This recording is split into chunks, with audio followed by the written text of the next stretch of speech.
दोस्तों, मेरे एक सब्सक्राइबर ने मुझे कमेंट करके कहा था कि मैं एनआरआई होम लोन के ऊपर वीडियो लाऊं, तो मैं आज ये video SBI NRI home loan के ऊपर लेकर आई हूं। इससे पहले भी मुझे कई लोगों ने एनआरआई होम लोन के ऊपर वीडियो लाने के लिए कहा था, लेकिन मैं नहीं ला पा रही थी। तो आज मैं पूरी डिटेल के साथ आपको एसबीआई एनआरआई होम लोन के बारे में बताने जा रही हूँ, इसलिए मेरे साथ इस वीडियो पर बने रहें। नमस्कार दोस्तों, आपका फिर से स्वागत है आपके चैनल लेडी गाइड ऑफिशियल में। तो चलिए इस वीडियो को शुरू करते हैं। सबसे पहले मैं आपको एसबीआई एनआरआई होम लोन कब ले सकते हैं ये बता देती हूँ।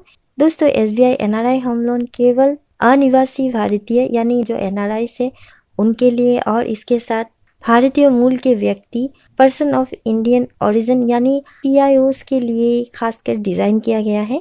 एसबीआई एनआरआई होम लोन जो है वो आप घर या मकान से संबंधित किसी भी ज़रूरत को या लगभग सभी ज़रूरतों को पूरा करने के लिए ले सकते हैं, जिसमें अगर आप नया घर खरीदना चाहते हैं या आपके पास प्लॉट है, प्लॉट पर आप कंस्ट्रक्शन का काम करना चाहते हैं, घर बनाना चाहते हैं, घर जोड़ना चाहते हैं, ऐसे कई सारे कामों के लिए ले सकते हैं। इसके साथ आपका कोई मौजूदा होम लोन चल रहा है, उसका आप टेक ओवर करना चाहते हैं तब भी ले सकते हैं। एसबीआई एनआरआई होम लोन की विशेषताएं या फीचर्स की बात करें तो यहाँ पर बहुत ही कम इंटरेस्ट रेट पर आपको होम लोन मिल जाता है। इसके साथ अगर कोई महिला इस होम लोन के लिए आवेदन करते हैं तो उन्हें इंटरेस्ट रेट पर छूट भी मिल जाता है। एसबीआई एनआरआई होम लोन पर आपको कोई भी हिडन चार्ज देखने को नहीं मिलता, और अगर आप प्री पेमेंट करना चाहें तो आसानी से कर सकते हैं। यहाँ पर कोई भी प्री पेमेंट पेनल्टी चार्ज आपसे नहीं लगाया जाता। होम लोन पर आपको ओवरड्राफ्ट की सुविधा भी मिल जाता है। इंटरेस्ट रेट आपका डेली रिड्यूसिंग बैलेंस के साथ उपलब्ध होता है। लोन चुकाने के लिए आपको अधिकतम 30 सालों का समय भी मिल जाता है। आप एसबीआई एनआरआई होम लोन का आवेदन किसी भी जगह से यानी किसी भी देश से कर सकते हैं ऑनलाइन माध्यम के ज़रिए। आपको यहाँ पर फिक्स्ड और फ्लोटिंग दोनों इंटरेस्ट रेट में से किसी एक को चुनने की अनुमति है, और यहाँ पर आप लोग बहुत ही आसान तरीके से, बहुत ही सरल प्रक्रिया के साथ और तुरंत ही होम लोन के लिए आवेदन कर सकते हैं। अगर आप एक ज़्यादा लोन अमाउंट लेना चाहते हैं तो आप अपने पति या पत्नी किसी को भी जोड़ सकते हैं। और अगर कोई, जैसा कि मैंने ऑलरेडी कहा है कि महिला अगर लेती है तो उन्हें इंटरेस्ट रेट पर छूट देखने को मिल जाता है। वहीं अगर कोई पुरुष अपने पत्नी को यहाँ पर होम लोन के लिए एक साथ होम लोन लेते हैं या को एप्लीकेंट जोड़ देते हैं तो उन्हें भी ये सुविधा मिल जाता है, यानी उन्हें भी होम लोन के इंटरेस्ट रेट पर छूट मिल जाता है। और इसके साथ आपको यहाँ पर होम लोन पर मोरेटोरियम पीरियड भी मिल जाता है। लेकिन ये कितना मिलेगा ये आपको, आपके लोन आप किस पर्पज़ से ले रहे हैं इसके ऊपर निर्भर करता है। इसके लिए आपको बैंक से बात करनी पड़ेगी। आइए होम लोन की पात्रता जान लेते हैं, कौन यहाँ पर एनआरआई होम लोन लेने के लिए पात्र है। जैसा कि मैं ऑलरेडी बता चुकी हूँ, ये होम लोन केवल एनआरआई और पीआईओ को ही दिया जाता है। मिनिमम एज जो है वो 18 ईयर्स होना चाहिए और मैक्सिमम 60 ईयर्स तक ये होम लोन दिया जाता है। एसबीआई एनआरआई होम लोन लेने के लिए आवेदक के पास भारतीय पासपोर्ट होना चाहिए, इसके साथ वीज़ा भी होना चाहिए। जो आवेदक एसबीआई एनआरआई होम लोन के लिए आवेदन करना चाहते हैं उनके पास रेगुलर सोर्स ऑफ इनकम होना चाहिए और एक अच्छा खासा इनकम होना चाहिए। जो मिनिमम आपकी मंथली इनकम होना चाहिए वो 500 यूएसडी होना चाहिए और ईयरली मिनिमम 6000 होना चाहिए या इससे ज़्यादा होना चाहिए, कम नहीं होना चाहिए। आवेदक किसी भी अच्छे प्रतिष्ठान के कर्मचारी होना चाहिए और उनके काम को कम से कम 2 साल हुआ होना चाहिए। आवेदक के पास को एप्लीकेंट या गारंटर के रूप में एक भारतीय निवासी के साथ आपका पहचान होना चाहिए जो आपको जोड़ना होगा।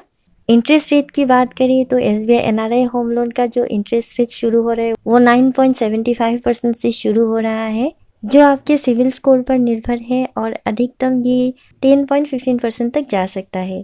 प्रोसेसिंग फ़ी की बात करें तो एनआरआई होम लोन का प्रोसेसिंग फ़ी भी नॉर्मल होम लोन की प्रोसेसिंग फ़ी की तरह ही है, जिसमें आपको लोन अमाउंट का 0.35% प्लस जीएसटी देना पड़ेगा, या फिर आपको मिनिमम 2000 रुपये या मैक्सिमम 10,000 प्लस जीएसटी देना पड़ेगा।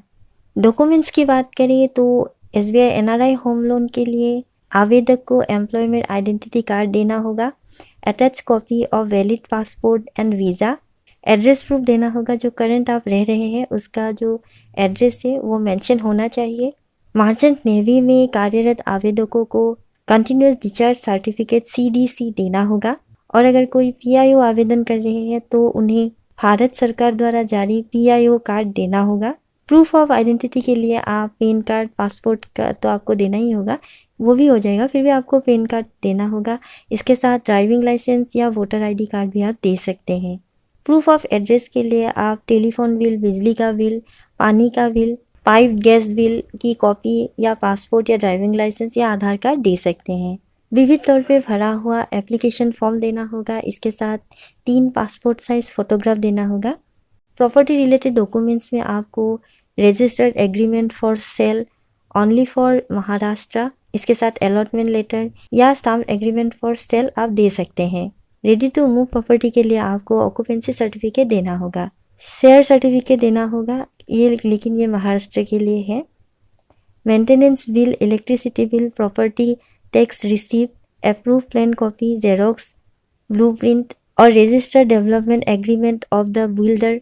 पेमेंट रिसिप्ट के लिए आपका बैंक का जो स्टेटमेंट है जिसमें बिल्डर के साथ या सेलर के साथ जो भी पेमेंट होता है उसका कॉपी आपको देना पड़ेगा।